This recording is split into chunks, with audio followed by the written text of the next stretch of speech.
Yes, you're welcome to another edition of The Agenda. This is a program where we take a look at very pressing issues, the ones that are currently in the news and are bothering the hearts and minds of Nigerians.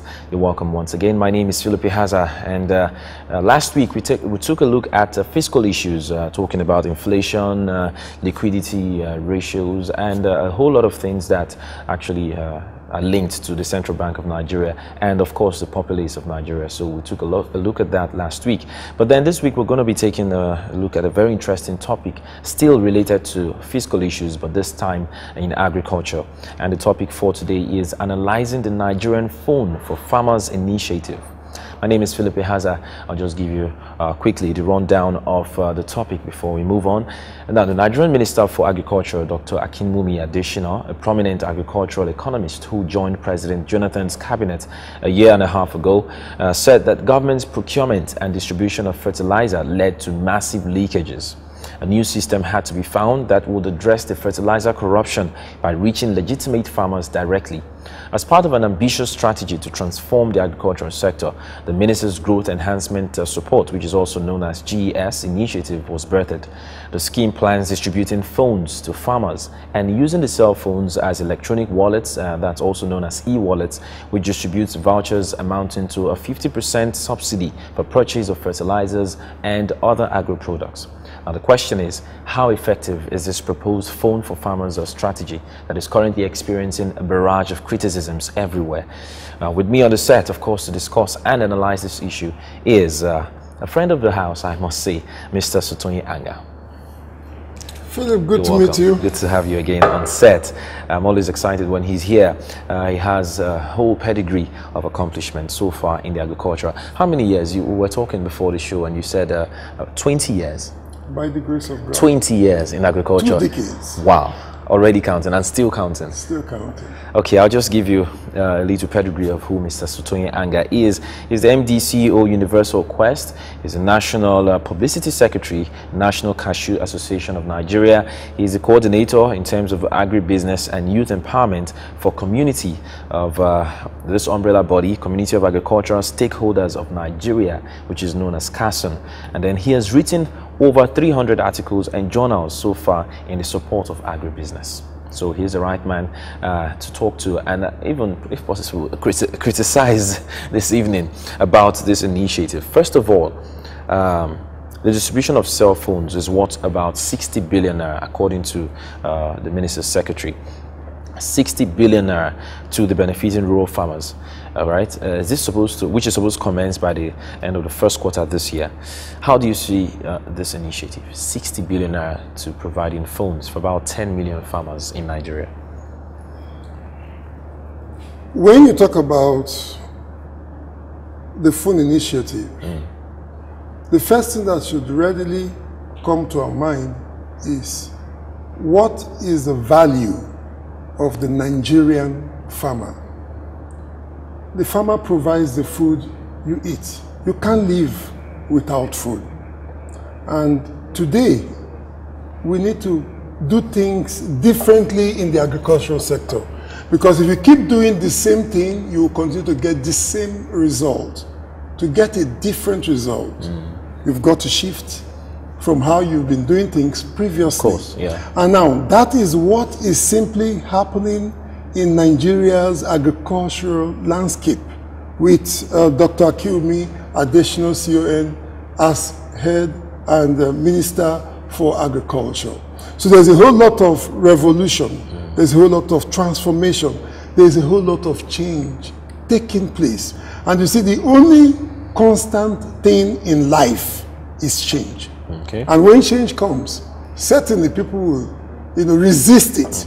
So what is simply happening is that agriculture in Nigeria is being modernized, is becoming different from how we used to see and perceive agriculture. So it will be very, very important to leave out that amount, 60 billion naira. When you call 60 billion naira, it sounds like too big. It's not about 60 billion naira. It is about a revolution that is taking place in Nigeria's agricultural sector. And that is very, very important. That is why you need to put it side by side. What is the what of the Nigerian farmer? So when you take it from that perspective, what is the what of the Nigerian farmer? You'll be able to understand the immense degree of importance and the role this phone initiative is going to play. Because let us not be deceived. You cannot compare a man that lives in Victoria Island in Lagos that has all the phones with a man that lives in Maigatari in Jigawa, outskirts, one interior village. The reality you need to understand is that when you get to these areas, these interior rural areas, they don't have phone, no connectivity. You see, so and if possible, no power supply. No power. Okay. So all of this need to change. The farmers in these rural areas, they've been depending on the same style they've used 50 years ago in the agricultural business, in their farm practice. What they've used 60 years ago, 50 years ago, they inherited from their great-grandfathers. That is the same system they've been practicing. And if you want to really be competitive in agriculture, you need to do things differently. Today, the world is perceived and seen as a global village. If you're producing maize in Lagos, somebody else is producing the same maize in Ghana. Someone else is producing it in Bangladesh. Somebody else is producing it in the US. So you have to be competitive. So if you need to be competitive, you've got to engage and utilize modern tools. So the GSM, the mobile phones for farmer, is a revolution that we need to take care of, and we need to appreciate, and we need to also accept. Okay. I'm going to be doing some analysis deep into the issue, but I want to, you know, when you were talking, I said one of the challenges that will also meet this initiative, if passed very soon, is power supply. You're talking about the town as far as Maigatari, that's what you called it. Oh, yeah. And we have a lot of farmers there that are rural, facing very adverse issues, talking about facilities and social amenities. Now, when these phones are, or if these phones are provided to them, are you telling me that that's the immediate need for the farmers? Because we have, of course, power supply. How can they sustain the usage of these phones? It has the functions of e-wallet scheme where you can access your bank account and even trade online, right? These are farmers that literally do not even speak the same English language that we do right now, and that means they're supposed to undergo a lot of orientation, a lot of tutelage, you know, for them to know how, first of all, to use the phones. So are you saying that the next step, the most prioritized thing to do now, is providing phones for these farmers? Let us get it in the right perspective. The farmer needs, Nigerian farmers, the rural farmers, they need access to road. Thank you. Because you see, when you grow your crop, you harvest it, you need linkages to market to sell your crop on time, because most of these crops are perishable. And we don't have good storage facilities. We don't have good storage facility. So the farmer need good road, good storage facility. We need fund. Farmers need fund financing. Farmers need every infrastructure, every tool, every equipment that will improve their business. So we cannot isolate one as most important and the others not being very important. All of them are important.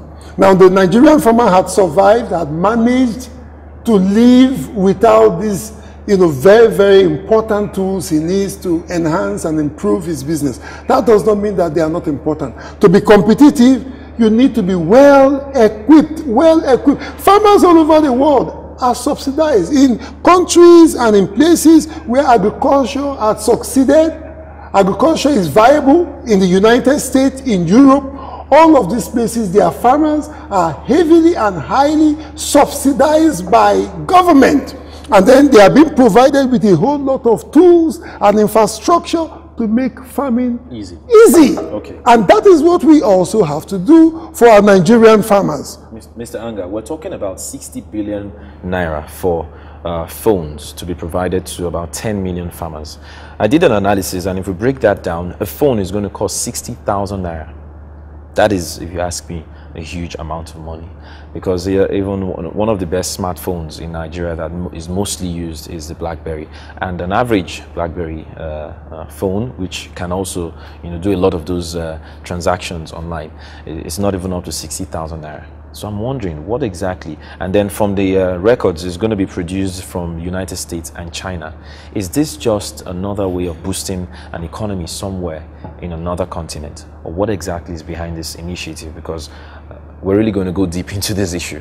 Yes, I don't think there is 60,000 naira meant for one phone for a farmer. Okay. That is not it. From what the alleged records I'm not aware of that. Okay. Okay.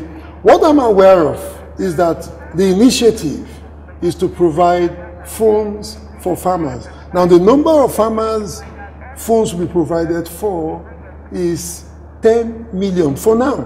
Now, we need to understand the premise. Where are we coming from? Okay. 2012, something significant happened. The decay in the agricultural ministry, okay, a decay that had lasted for over 3 decades, 4 decades, okay, through this, fertilizer racketeering, was stopped by this revolutionary strategy. Okay. What did they do? They removed the middlemen, created access to these subsidized farm input, fertilizers to the farmers directly. Now, what happened? About 1,200,000 farmers were able to access fertilizers and other subsidized input. Yes, for that scheme in 2012. Now, what that did was to bring directly on the table about 8 million metric tons of food into the Nigerian system. That was why when the flood came, there was no much effect. We did not feel that negative impact the flood would have had, because there was so much food already in production. Now, what made that huge volume, 8 million metric tons of food, is not 10,000 tons.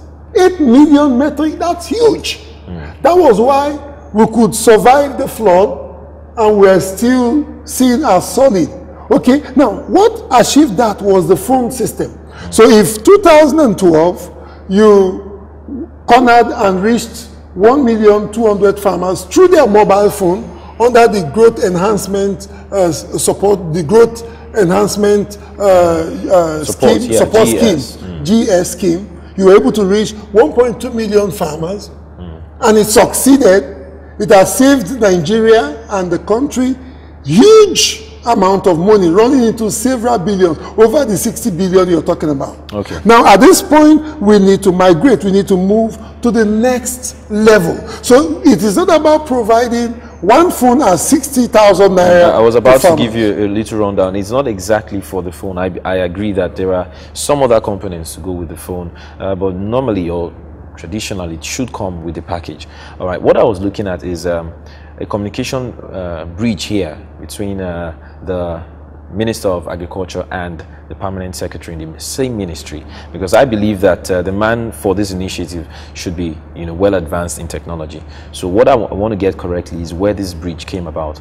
Towards the end of last year, the Permanent Secretary in the ministry, Mrs. Ibukun Odushote, had announced this about the 60 billion, and then immediately Dr. Adeshina, who literally said the Permanent Secretary was on her own, however, admitted that government will subsidize the cost of cell phones, but not from the regular annual budget. He also explained that he arrived on the figure of 10 million farmers, how he arrived there and all of that. So he actually said that it was not going to get to 10 million farmers immediately. It was going to be a long-term achievement. So for a start, I even saw a journal posted recently that he was going to start with 2 million farmers and all of that. But my point is this: the same people you are arranging this initiative for, a whole lot of them have come out to clamor their resistance about this initiative. We have the chairman, Poultry Farmers Association of Nigeria, Mr. John Olateru. He has reacted against this same initiative. We also have another farmer in Ogun State, Mr. Motayo. who described the idea of giving phones to farmers as unnecessary, since most farmers already own mobile phones and have been using them to connect with their markets. Another person says, okay, I'll just read it the way she says it. I don't think buying mobile phones for farmers is important. There is hardly any serious farmer that does not have a phone or a means of communicating with his or her customers. Someone else says it's a misplaced priority.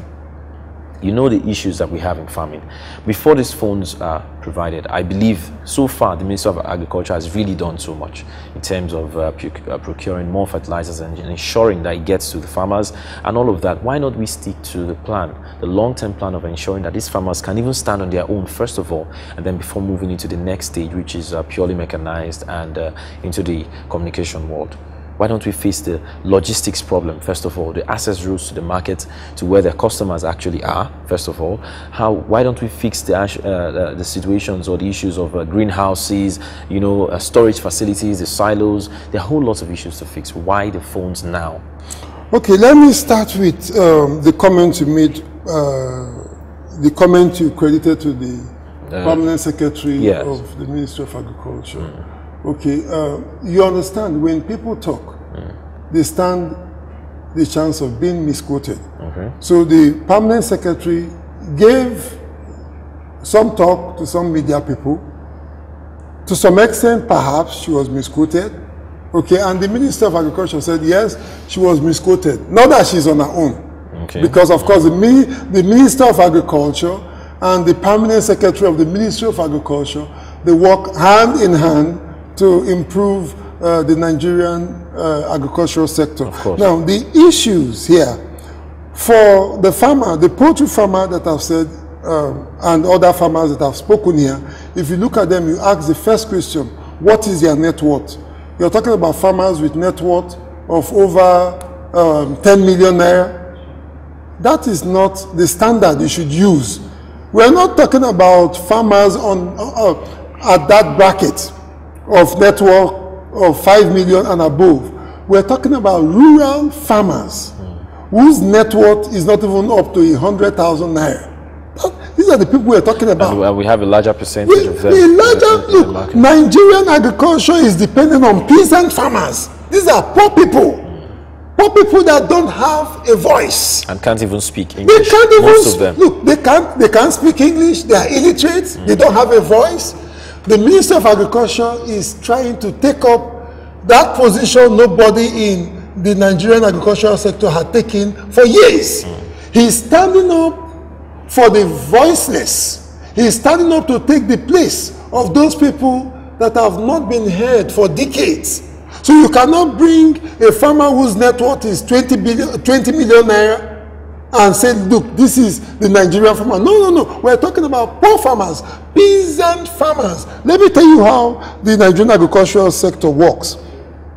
I've gone from the east to the west, north and south doing agribusiness in Nigeria. There is no place I've not been to in my little practice. I will tell you something. For instance, if you want to buy 1 metric ton of ginger, you will need the direct output of about 100 peasant farmers to be able to put together 1 metric ton of ginger. Talking about labor force. Yes, the labor force you need. So these farmers would have gone to farm their ginger. They will bring their stock in little quantity. Why is that so? That should be because there's a lack of mechanization in the process. If you ask because they are poor. Okay. They don't have access to a whole lot of amenities, a whole lot of tools, a whole lot of equipment they need to improve their farming business. So what is happening now is that we need to help. We need to reposition the disadvantaged position of these peasant farmers. We need to make them competitive. We need to equip them so that they can be better competitive. We need to understand that when you look at phone, the whole idea behind this phone is creating a platform for communication inclusion. The minister is trying to work out an inclusion for peasant farmers across the length and breadth of Nigeria. Farmers that are voiceless, farmers that you and I don't know, they are the people that contribute to the bulk of the food you and I eat. We don't see them, we don't know them, they don't have phone. You cannot call them on phone. They are in places where you don't even have base stations, you don't even have any MTN masts. You see, it can be so frustrating as a commodity exporter, as a commodity trader. I go to certain areas in this country called Nigeria, my country, and I cannot make phone calls. So it had made me, I own about 4 lines, 4 telephone lines. I have a Glo, I have an MTN, I have a Zain, I have a, you know, just because you get to certain places, you just find out that MTN is the only network working. And for you to make a call, you have to travel some distance to receive call. Now, farmers are there working. No telephone company, MTN will not go to a place where he does not have business. So the minister had looked at it. How do we create inclusion? You have to talk about volume. Volume is what attracts investors to go into any kind of investment. So the whole overall strategy of the Ministry of Agriculture under the leadership of Dr. Adeshino is about farmers' inclusion, integrating a communication platform that will be able to unlock immense possibilities to our farmers so that they can have access to the right information, weather information, they can have information to market. Okay, they need to sell their crop. Look, do you know that these peasant farmers, they suffer a lot? Most times, 80% of the produce they produce is wasted because they are not able to reach the market on time. They can't reach the market on time, so they lose their product. That's so how is the phone going to make the customers, you know, come to their point of produce? Oh, beautiful! How is the phone supposed to, you know, enable the customers from wherever they are come? When they, first of all, the major challenge from what you just said is the access, which means the roads, the bad road networking. How is the phone going to, you know, better that situation? Now, see, this whole idea is hinged on something. It's about creating a platform. Now, this is how the platform is going to work. There is a helpline. Under that helpline system, resource, agribusiness resource will be concentrated, okay, into that helpline resource, okay. Now, all the expertise in Nigeria and abroad with regards to agricultural business will be integrated on that platform. So which means that a farmer can call from an interior place where there is no road, and he calls that helpline, immediately he is able to access market information. He is able to access weather information. He is able to access information as to input available. So he knows his right for one interior village. But the road is not put in place. Oh, the road is not put. Let me tell you something. Look, there are places you go to, you get to as a farmer, as an agribusinessman. There is no motorable road, so you cannot move. You have to use, I've used donkeys and camels to buy produce in Nigeria.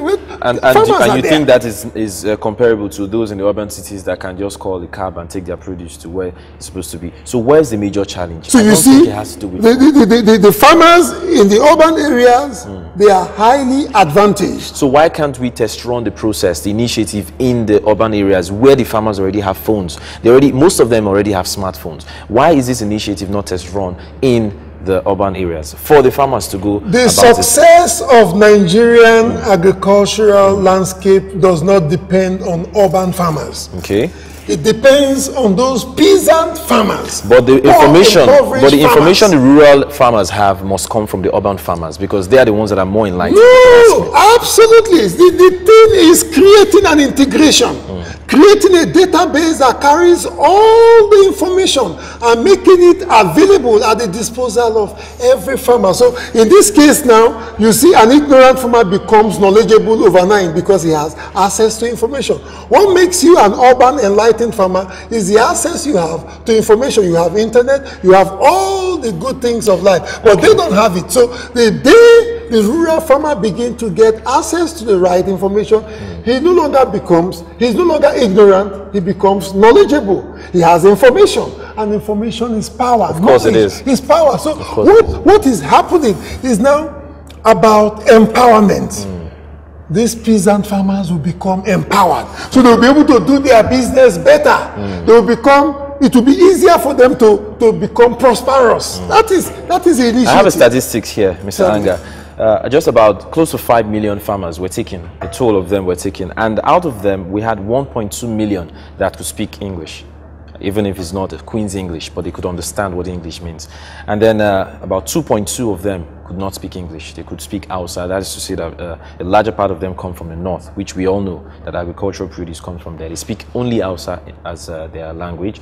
And then about 954,000 of them speak Yoruba, and the rest of them Igbo. So that is to say that we have at least 1.2 million people that can test run this practice before the Hausa farmers understand what English means. Except you're telling me that the database of the phones and all the processes will have Hausa, for example. Most of them do not even know how to read and write. I think the test run process should be the key thing before those phones are provided to the farmers.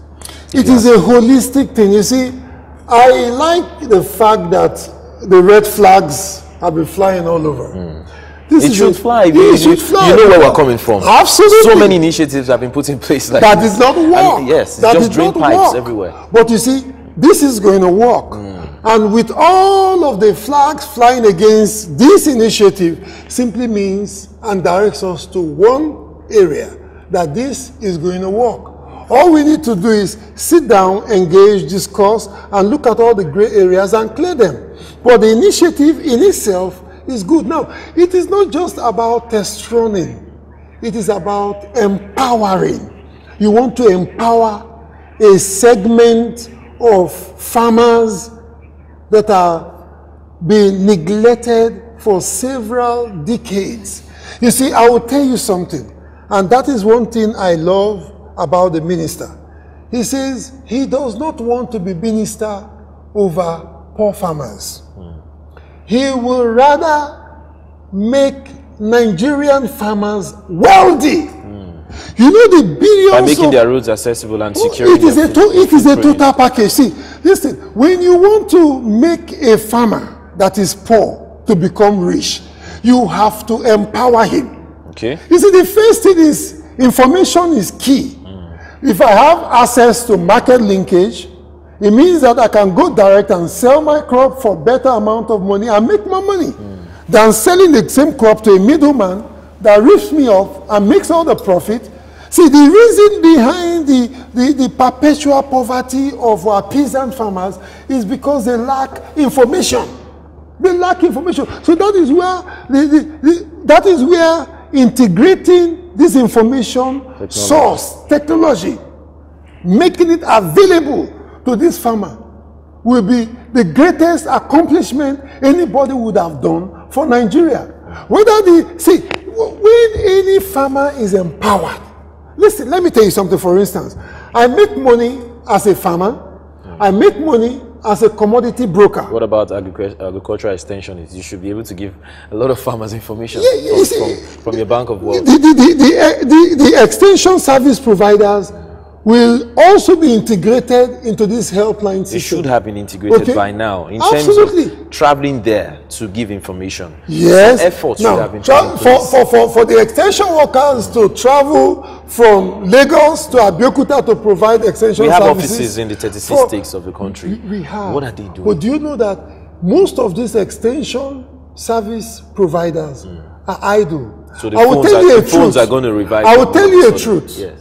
While I was in Kaduna doing my usual business, agriculture, I was buying products, I was farming. I have my farm in a very remote area called Kumi Musa. Perhaps in all your life you've not heard of Kumi Musa before. I bet you use a helicopter to take your produce. Maybe.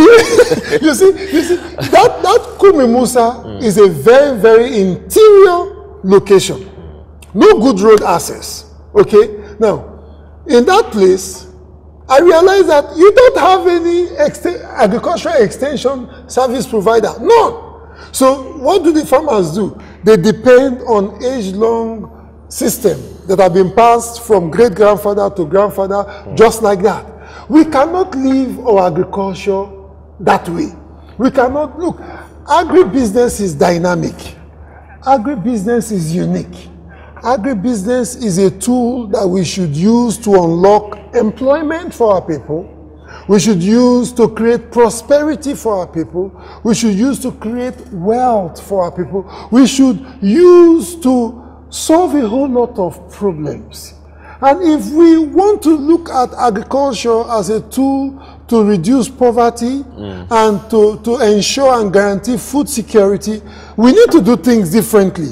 And it starts with, providing access. See, every day, every year, there are seasons, agricultural seasons. It simply means that there is a time to plant, and then there is a time to reap, which is to harvest. Okay. Now, every time people plant and they have to harvest, whether you provide them support or not, they will plant. Whether you provide them support or not, they will harvest. They have to. Now, most times, the seed that is being planted by these peasant farmers are unproductive seeds. Yeah, they're not viable enough. Seeds that are no longer viable. Seeds that productivity yield is so low, very, very low. So we need a whole lot of change. Wow. Now, that is what this platform is going to do. Give them information as to high-yielding varieties. Give them information as to where they can source for these seedlings. Give them information as to when they should plant. Give them information as to where they should plant. Give them information as to when a flood possibly may come. Give them information, the weather report. I like that. Now, this thing can be translated in diverse Nigerian languages. You've called Hausa, you've called Yoruba, you've called Igbo. These are not the only languages in Nigeria. I am not an Igbo man. I am not Yoruba. I am not Hausa. I come from the Niger Delta. But you speak English. I speak English. Now, what stops them from making creating a platform for all the languages in Nigeria. All the languages. We need to take a break. No, these are the things that we need to do. Yes. So this whole thing in itself is dynamic. So we should look at the positive aspects of this initiative and encourage it. This is why we need to encourage it. It is about empowerment. It is about inclusion. It is about wealth creation. It is about employment creation and creation of food security for the nation and the expansion of the information communication industry. Absolutely, it will greatly expand the telecom industry because MTN and the rest of course to expand their services farmers communication. Yes, thank you. It has to be either the MTN or the Airtel and the rest of them. And you know what, Philip? It is going to make the farmers more powerful. More powerful. Okay, more powerful. Than we need to take a break. We need to take a break. We've been talking about analyzing the Nigerian Phone for Farmers initiative. How helpful is this? Even the farmers are resisting this initiative, most of them, especially the ones in the urban, if you ask me. But then I've been talking to Mr. Sotonyo Anga. Thank you so much. We've gone half the mile already, and we have someone that we're going to be also putting on this seat to give us some answers. He has to give us some answers. He is the special advisor on media to the Minister of Agriculture. We're going to get him on set, but we'll need to take a break. So when we come back, the agenda continues. Stay tuned. It was a permanent secretary in his ministry that broke this story. And since then, the minister had tried very hard to debunk the reports. This time, he chose to address a press conference to put the record straight. First, he replies those who ask, why cell phones for farmers? Will fertilizer and seeds be attached to cell phones? The answer is a categorical yes. It is actually the cell phone that has provided us with the tool to directly access each farmer, thereby saving them from the corrupt middlemen who make their fortune from exploiting the poor. The minister beats his chest that last year alone, the federal government reached 1.2 million rural farmers via cell phones, a feat that was impossible in the past. This year, he promises to reach 5 million farmers. We carried out an analysis of our growth enhancement scheme, the GES work, based on a large sample of 426,000 farmers from various local governments in 13 states of the country. We found that 71% of farmers sampled did not have cell phones.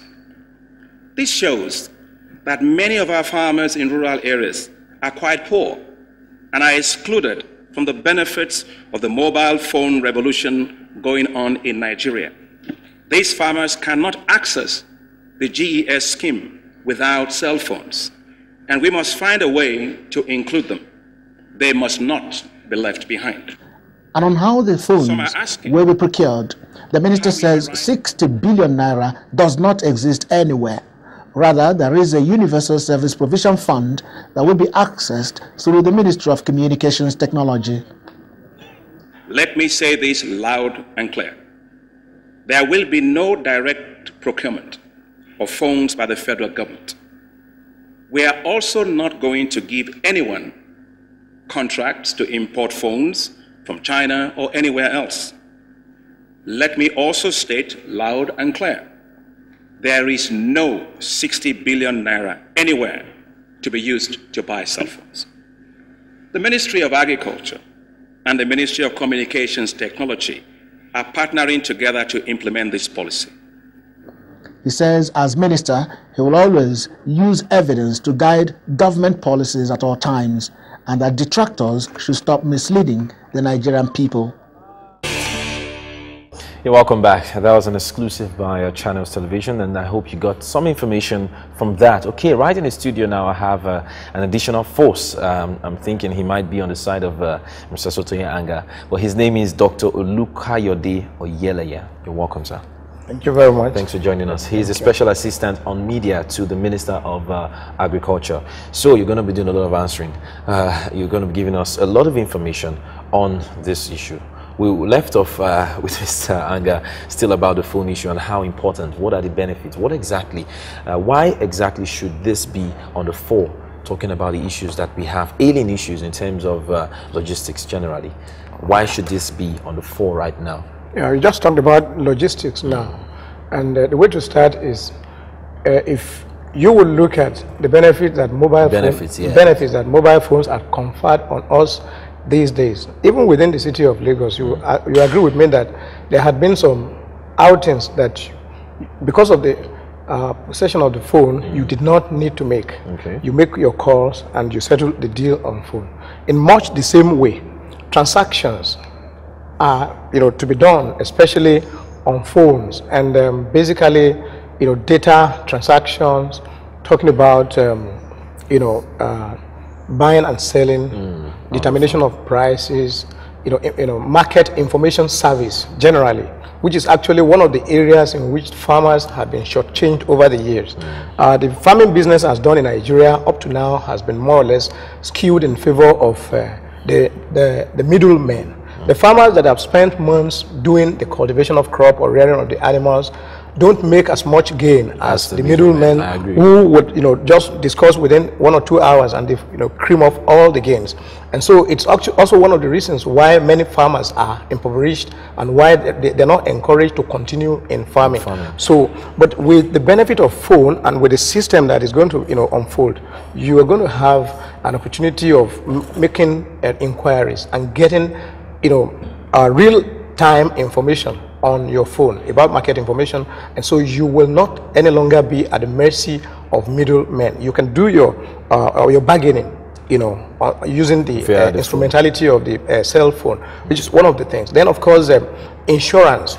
Of course, now we're going to move into a phase where farmers will begin to benefit from agricultural insurance using their cell phone too. And where this had been done successfully in Kenya, there's this concept called Kilimo Salama, which is safe farming in Swahili. Okay. And many farmers, more than 70,000 farmers have benefited from that, using their cell phone without necessarily having to run around from their rural areas to the urban centers. So it's one of the benefits that the farmers are actually going to get, using this cell phone.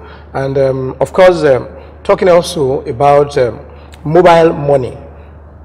Many of these farmers are unbanked. And then, of course, if you look at the bank network, branch networks in Nigeria, you don't find banks in rural areas. So some farmers have to go, over distances of about 30-40 kilometers to access the nearest bank. And so, but with this kind of system that is coming on board, mobile phone will be used as a means of transaction. Yes, of course, do transactions, not only restricted to office hours, because there are times the banks open and then times they close, and once you cannot do any transaction within that period, you wait for the following day. And of course, it also means you won't be able to do any transactions on Saturdays and Sundays in most cases. But with these phones, of course, you could do your transactions, at all times, of the day. And of course, instead of moving cash, you just carry your phone, and then of course you do your transaction and you have your peace of mind. Dr. Yele, thank you so much. But if I may ask, this is almost like a repeat of the cashless policy that was halted just recently. The cashless policy was supposed to span across the whole country, that is inclusive of the urban areas, right? If I'm corrected. How come it was halted? Even in the urban areas, we found that many people were not interested in cashless policy, not because they didn't find it convenient, but because they also had the challenges of this that we talked about, the lighting system, the electricity system in the country, and a whole lot of issues. We're not just ready. We didn't have the culture. It's about test running. That's where we left off before we took a break and before you came. These rural people, how do they get their produce? And a phone, the handset is supposed to transfer that. I still don't have the answer to that question, because the middlemen, like you said, make more money. Many of them have transport services. So once the farmers produce and they see that those goods are getting spoiled, the middlemen just come, take advantage of the situation, and they pick those produce and send it to the urban areas. So how is the phone to be provided to these farmers? How is it going to help them take charge of their produce, become the producer, and get to the consumer if possible? Okay. Now the Honorable Minister had spoken about a number of things earlier last year. One of them actually was guaranteed minimum prices. And of course, he also came up with this idea of enumerating the farmers. And of course, a database had actually been created, which would be updated every year. And the target within 4 years is 20 million farmers. And within last year, 4.5 million farmers, were enumerated, and they were also, they were already in the database. Okay. And so I think that was one I brought to us initially about the people that targeting becomes easier when you have a database. Data, yes, of course, and you know where they are, you know what they do, and you know how to target them on the basis of that. So, because one, if you can't measure, you cannot, you cannot control. Sure. So, but now with this database being created, which will be increased annually, there is a basis, for being able to target the farmers. Let me give you a typical example. When the flood disaster came last year, one of the things that helped in targeting those who would benefit from the flood recovery food production was a database that had already been created. If the database had not been started at the beginning of last year, it would have been a lot difficult to intervene in the area of getting farmers into dry season, farming, to be able to produce, to offset the losses that were incurred during the flood disaster. So, and we're sure there are no ghost farmers in that database. When we talk about graduates are involved in capturing this data. Of course. And of course, graduates are the politicians that we have nowadays, if you ask me. The beneficiaries had to be seen, which is even why we're talking about this issue of the phone. Because one, you have their particulars. So when you are targeting, you know those that you are targeting, particularly in the rural areas. So it becomes a lot helpful in this particular connection. So you're not just talking in the ear. You're not just throwing inputs around. You are targeting real farmers whose biodata had actually been captured in the database. So I think that should suffice to answer that. To an extent. I have some comments here that I would like to take. Don't forget, you can be a part of the program. All you have to do is send your comments and reactions to agenda@loverplusnews.net. All right, I have some comments here. I'll just take one from Peter Port Harcourt. It says, it's a misplaced priority.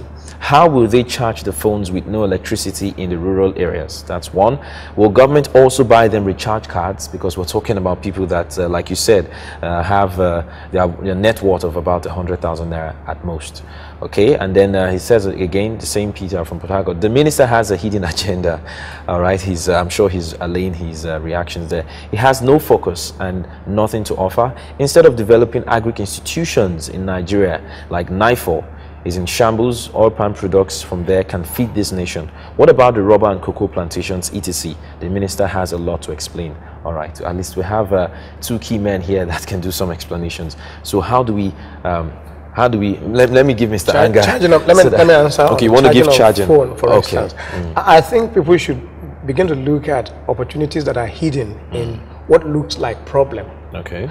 I say this because today is Thursday, right?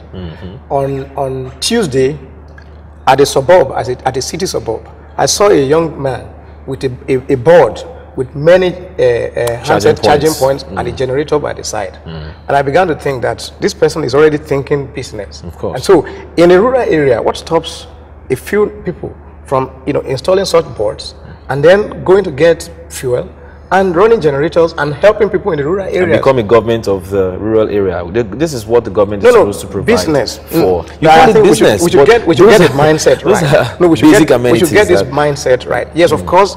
Agreed that many rural areas are yet unconnected, to national grid and there is no electricity supply.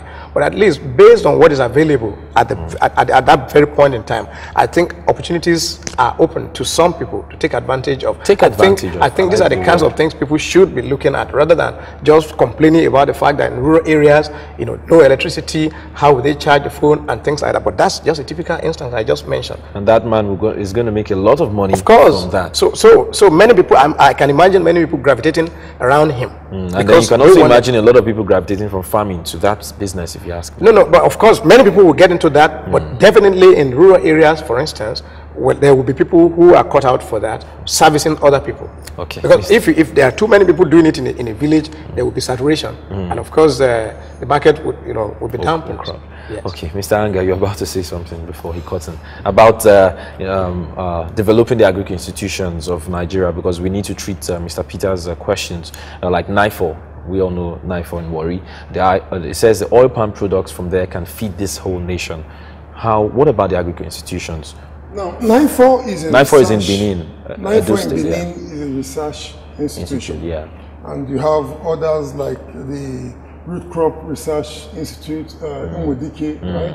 And then, of course, you have the Cocoa Research Institute in Ibadan. You have IT and all of that. For agricultural transformation to really happen, research is a critical aspect that must be assisted, supported, and helped. We need to strengthen our research capacity so that we have the expertise, we have the people, the scientists that can do the job.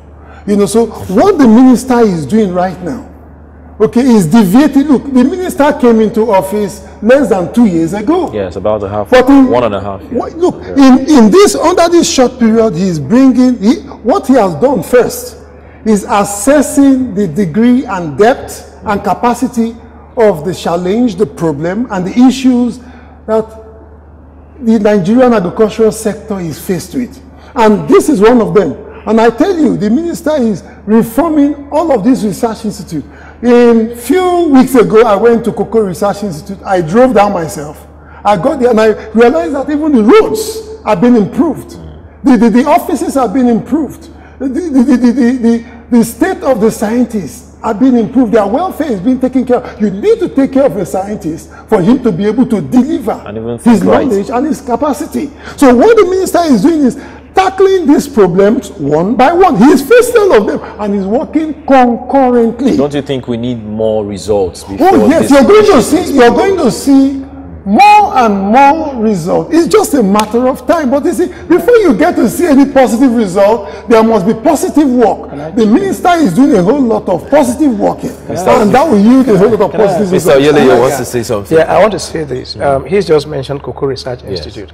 Last year alone, thousands of cocoa pods, improved varieties of cocoa pods, were distributed free to cocoa farmers. Again, these are cocoa farmers whose biodata had been captured in a database under the growth enhancement support scheme, and then many of them are already raising they've been raising the cocoa pod into seedlings. As a matter of fact, I met one of them only 2 days ago from Imo State, who said his state has been, of course, Imo State wasn't regarded as a cocoa producing state before, but as at last year, it has been brought into a cocoa producing state, and for the very first time, they were seeing cocoa pods being given to them free of charge. And he told me that they got out of the 20,000 cocoa pods, they were promised that they are assessed 4,000, and that he is presently raising the 4,000 cocoa pods into seedlings, which are going to be given to farmers. They were given free of charge, not sold. And I also, when the flag off was being done in officially, they were given free of charge. It was given free of charge. Of if they monitor up to the beneficiaries, they are not supposed to buy. Okay. They were to be given, raise the seedlings, and then those who are already captured in the database will come and collect, and then they will go and plant. And before you do that, they must have known that you really have, the land where you want to plant it. It is as serious as that. And when it was being flagged off at Owena, very close to Akure, close to the end of last year, many states in the southwest were there. They collected their own pods, and they had been given the mandate to go and raise to seedlings. As to NIFO, I'll give you a quick update here. As of last year, the Honorable Minister had actually gotten many farmers, estate farmers, to collect sprouted nuts that they would go and use also to develop their own cocoa. To go and develop their own oil palm plantations. And about 16 of them, and it was running into millions of sprouted nuts, and they have collected their seedlings. Many of them are of course, they cut across the southern part of the country, east and west, and so they have collected and they have taken to their farms. And so even now, for that the commentator was referring to, life has already been brought into the system, because one of the things now is when they produce the sprouted nut and there's uptake, that means the relevance will be felt once again. And very soon. Okay, do you think the Nigerian farmers are educated enough on this full initiative to welcome and appreciate the idea for modern farmers? That's exactly one of the things we are now moving into. Okay. How to get the farmers educated. You would probably have come from a rural area. You have a duty to tell 1 or 2 people that this phone issue is actually meant to lift the farmers out of poverty. But I had to go to the urban area to learn and educate myself. First, well, of course, the two of us can talk at the same level. Okay. And so whatever I pass on to you, you can get to people, back in your rural area and tell them. The same thing with me. Mr. Anga also, it can also tell a few friends and relations, and then they take the message back home that, look, let us not look at this issue of the phone from a cynical perspective. Let's look at it from optimistic perspective, and let us have high expectation about the benefits they are to deliver. I think someone is disagreeing with you here. I have another comment, and his name is Nathaniel Sampson from Jos, Plateau State, Nigeria. He says, will these phones do the practical work on the farmland? I think by now our leaders should deny themselves of some desires and do the right thing. The issue of phone for farmers is a misplaced priority. Once again, he uses that word, he borrows it. And he says, we travel out of Nigeria and see things, yet it doesn't bug us when people introduce us as one-time minister or governor. It's really sad for Nigeria. Okay, he's saying a lot of things there. I think he wants us to answer the question. The practical work. Do the practical work. Okay, fine. Now the point remains this way. I want to say something. There's one book that was written by one of the writers that I've bought and have a copy. Information Rules. That's the title of the book. Now, when people lack information, they are basically, in fact, the level of poverty can better be imagined.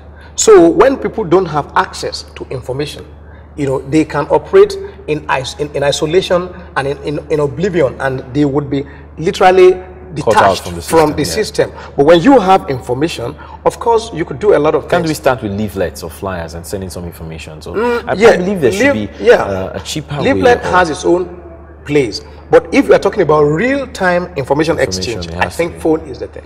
Then the education should come. Then, of course, education also will go with it. And now, like we are talking about it, the talk of this thing since the past 3 weeks, has already sensitized people about the fact that there's something about this cell phone thing. And then with the Honorable Minister explaining also the fact that, yes, this thing will be implemented, and then of course people should begin now to reorientate the minds. And then when the extension service providers in the ministry begin to get to the various farmers and farmers groups and cooperatives and people who are involved in various aspects of agricultural value chain, they will get a lot more information. But I want to say something here. the people in the urban centers are not in the best of positions to actually speak for the farmers in the rural areas. And I'll tell you why. The farmers in the rural areas need to be properly, they need to be properly sensitized. Sensitized. Yeah. But if we come telling them what we think is supposed to be the situation, seeing the benefits first, if we don't give them the appropriate information, they might go away also with the wrong mindset. But if we properly explain to them what benefit, I told you, do you know this, that the Honorable Minister is involved in developing the system in Kenya, in Tanzania, as well as in Malawi, which had worked so well in the past 9 years, and Nigeria, which is bigger than all these three nations combined, is coming 9 years after the system had started in those countries. Okay. Thank you very much, Dr. Yele. You've given us a lot of information, and we're really pressed for time. Mr. Anga, please, can you tell us, don't you think this should be optional? We should, I think the minister should give a vent to the voice of the majority, speaking mostly against the plan. Don't you think he should listen to the voice, just like the 5,000 naira note was halted because of the voice of the people? Now, we need to understand something. Very quickly, sir. Very quickly. The majority is not against this initiative. What I would rather tell you is the minority are against it. The minority that have access to the media, access to, they have a voice, they can be heard. And on various political platforms, they've come to denounce the initiative. I think that is not the right thing. This initiative is meant for poor peasant farmers that don't have voice. It is to empower them. So if anybody should talk, let these rural farmers stand up and be given a chance to talk. Let them come out and talk. I think there is need for more inclusion. We need to pass the information. Maybe we need a referendum. We need to allow these farmers to speak for themselves, not for politicians and political platforms to use it to speak and say, no, this is bad. It is not enough to say it is bad. Look at the good side of it. All right.